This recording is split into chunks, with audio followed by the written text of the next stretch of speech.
ñëw complété ko wax ci procès bi wax également message bi nga xam ne moom la Ousmane Sonko jagleel Sénégalais yi.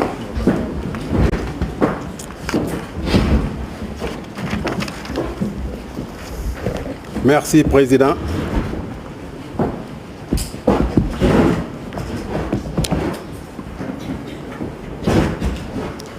maa ngi nuyu journalistes yi fi teew yëpp di leen gërëm ci seen teewaay ak seen engagement aux côtés de toutes les forces vives de ce pays. wax ci procès bi jëm bi ñu nam ma def suba damay tënk rek tuuti péripéties yi nga xam ne foofu la ñu jaar def ci ay jàngat ba noppi wax leen recommandation yi nga xamee ne moom la LACOS defal jëmale ko ci militant yu coalition Sonko président ak ci ay sympathisants. Feuilleton judiciaire bi nag mi ngi tàmbalee le 1er juin bi condamnation bi amee ku ne xam na ni condamnation boobu dañ ko def par contumace. baax nañu fàttali askan wi fi nga xamee ne foofu la feuilleton bi jaar ba agsi fi agsi ni condamné ko à 2 ans le 30 août ministre de la justice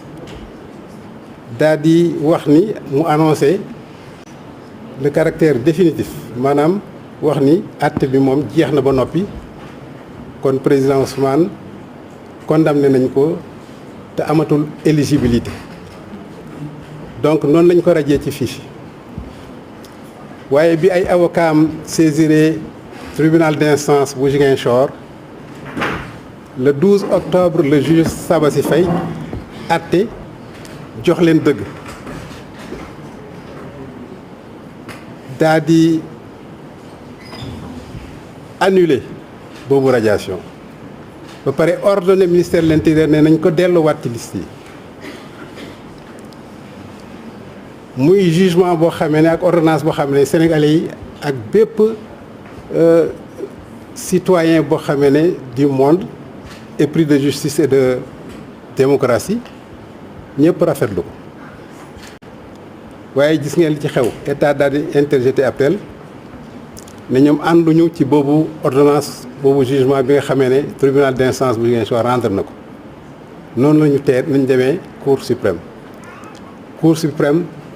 annulé boobu décision le 17 novembre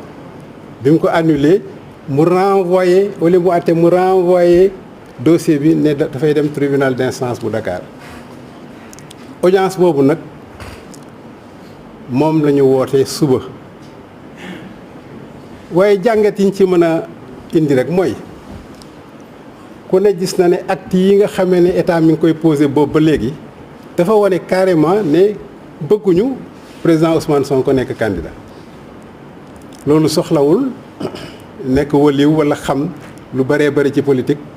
pour xam ni loolu lay tekki ndax ñoom seen yoon ci li nga xamee ne moom la droit wax faalewuñu kenn waaye boo xoolee yenn acteurs justice yi actes yi nga xam ne posé nañ ko dafay mën a joxe tuuti espoir pour wane ni ba léegi war nañu mën a wóolu justice sénégalaise ndax am na ci biir ñoo xamee ne mën nañu def loo xamee ne mooy li droit wax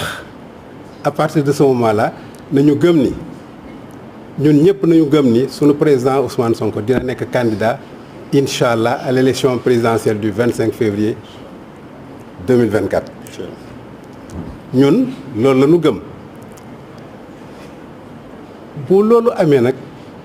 mu am taxawaay yoo xam ne war nañ ko taxaw suba mooy position LACOS mi ngi invité bépp militant ak bépp sympathisant bu coalition Sonko président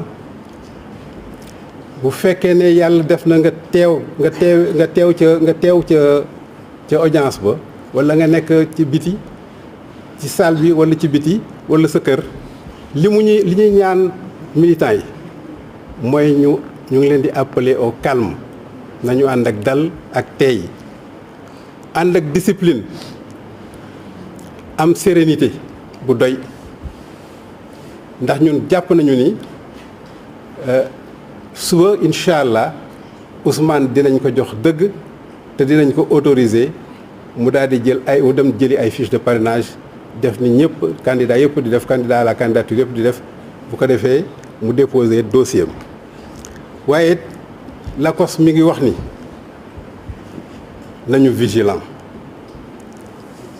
na militants yi ak sympathisants yi vigilant na kenn ku ci nekk vigilant te déglu li nga xamee ne moom moo jógee ci coalition Sonko président coalition Sonko président nag démembrement bu Lacoste la donc na ñëpp xam ne lépp loo xamee ne jóge na fi rek na wóor kenn ku ci nekk ne président Ousmane Sonko moo ko wax donc kàddu yooyu lañ ma waxoon ne naa ko wax jëmale ko ci militants yi ak ci sympathisants yi maa ngi nuyu ñëpp di gërëm ñëpp di jox rendez-vous nag ñëpp suba te salle d'audience bi may mën a tudd fii muy salle 4 muy ko résumé en 2 ou 3 phrases en français. Merci Monsieur le Président. Chers journalistes, je voudrais simplement vous entretenir plutôt à travers vos organes les militants et sympathisants de la coalition Sonko président. Vous savez, nous avons, pour arriver à l'audience de demain, nous avons traversé plusieurs étapes et il est bon de rappeler certaines dates phares, notamment la date où le président Ousmane Sonko a été condamné, c'est-à-dire le 1er juin 2023, condamné par contumace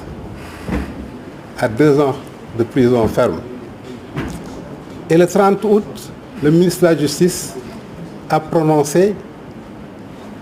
sa radiation, enfin le caractère définitif plutôt de la condamnation, et a instruit qu'il soit radié des listes électorales et qu'il soit déclaré inéligible. Et c'est ainsi que les avocats du président Ousmane Sonko ont saisi également la justice, le tribunal d'instance de Ziguinchor au sujet de cette radiation. Et là, le juge Sabassi Faye, vous le savez tous, a ordonné l'annulation de cette radiation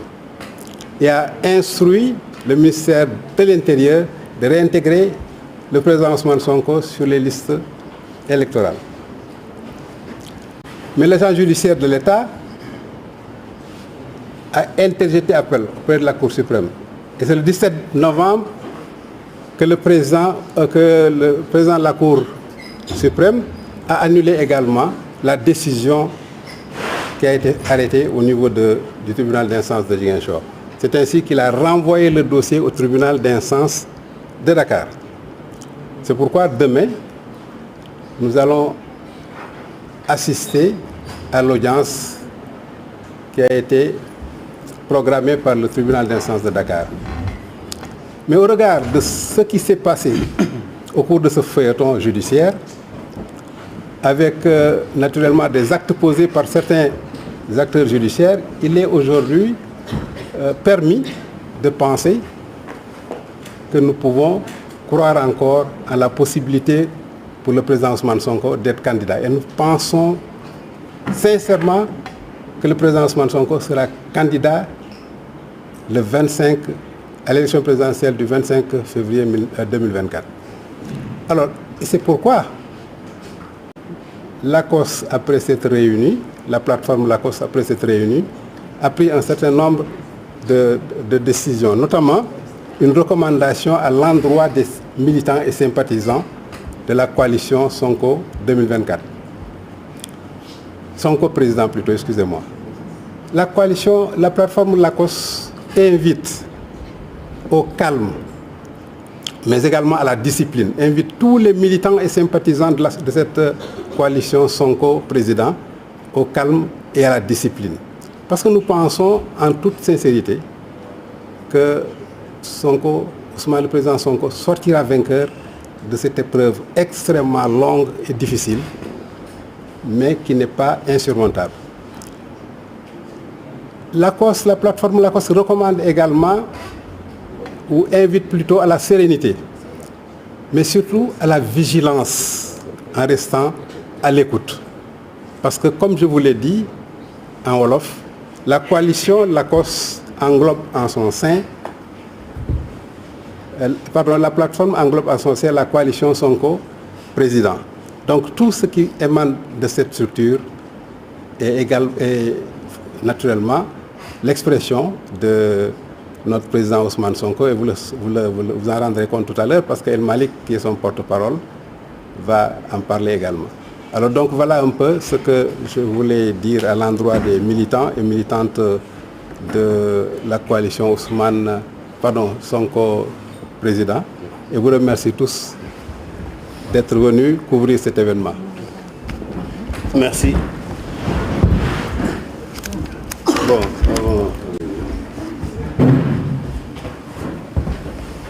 balaa may jox kàddu gi El Hadj Malick damay jël sénégalais